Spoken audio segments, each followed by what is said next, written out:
A to C Mysteries, The Absent Author by Ron Roy. Please, Josh, Dink said. If you come with me today, I'll owe you one. Just name it, anything. Dink's full name was Donald David Duncan, but no one in Green Lawn ever called him that, except his mother when she meant business. Josh Pinto grinned at his best friend. Anything. He raised his mischievous green eyes toward the ceiling of Dink's bedroom. Let's see. What do you have that I want? He scratched his head.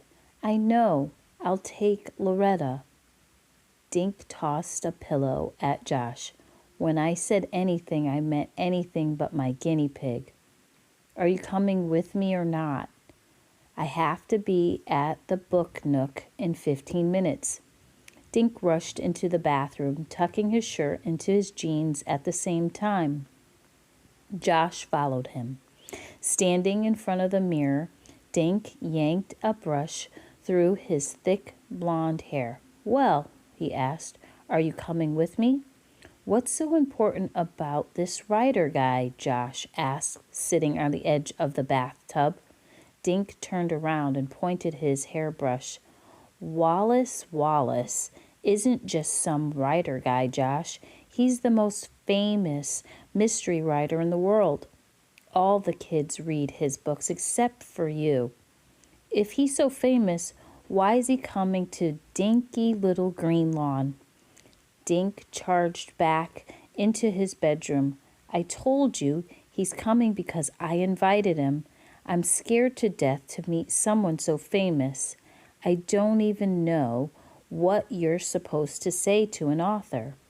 Dink dived under his bed and backed out again with his sneakers. Please come with me.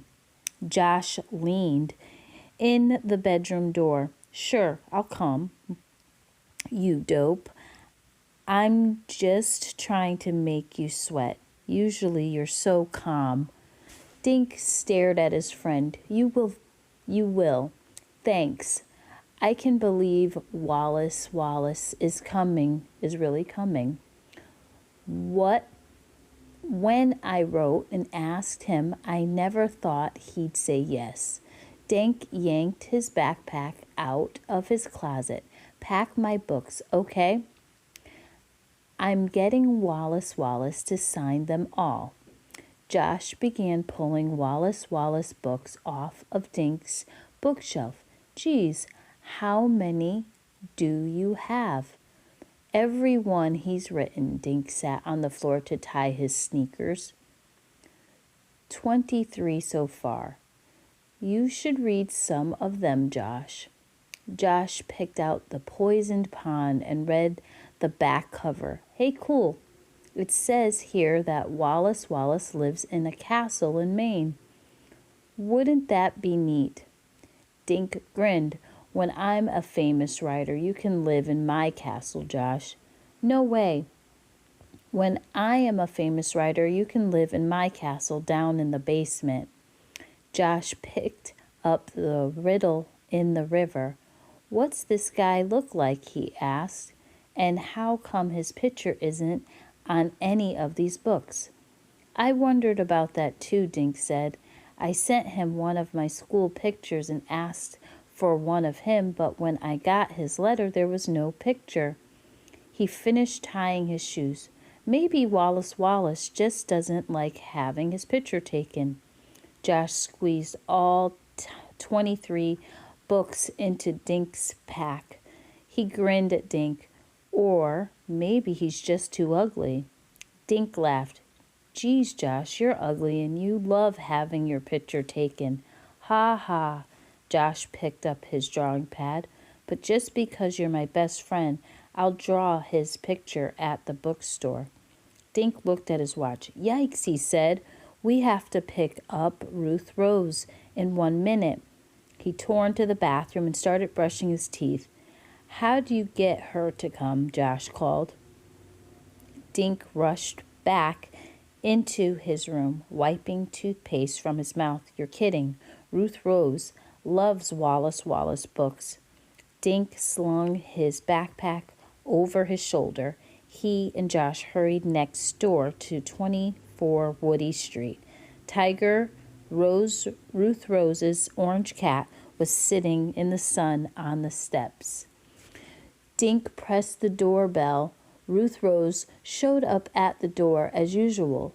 She was dressed all in one color. Today was purple. She wore purple overalls over a purple shirt and had on purple running shoes. A purple baseball cap kept her black curls out of her face. "Hey," she said. Then she turned around and screamed into the house, "The guys are here, Mom. I'm leaving." Dink and Josh covered their ears. "Geez, Ruth Rose," Josh said. "I don't know what's louder, your outfit or your voice." Ruth Rose smiled sweetly at Josh. "I can't wait until Wallis Wallace signs my book," she said. She held up a copy of The Phantom in the Pharmacy. "I wonder if Wallis Wallace will read from the new book he's working on," Dink said. "What's the title?" Ruth Rose asked. They headed towards the booknook. "I don't know," said Dink. "But he wrote in his letter that he's doing some of the research while he's here in Connecticut." Dink pulled the letter out of his pocket. He read it out loud while he walked. It said, "Dear Mr. Duncan, thank you for your kind letter. I'm so impressed that you've read all my books. I have good news. I've made some arrangements to come to the booknook to sign books. I can use part of my time for research. Thanks for your picture. I'm so happy to finally meet one of my most loyal fans. Short of being kidnapped, nothing will stop me from coming.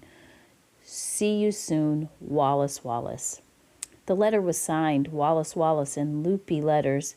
Dink grinned. "Pretty neat, huh?" "Pretty neat, Mr. Duncan," teased Josh. "You should have this letter framed," Ruth Rose said. "Great idea," Dink said.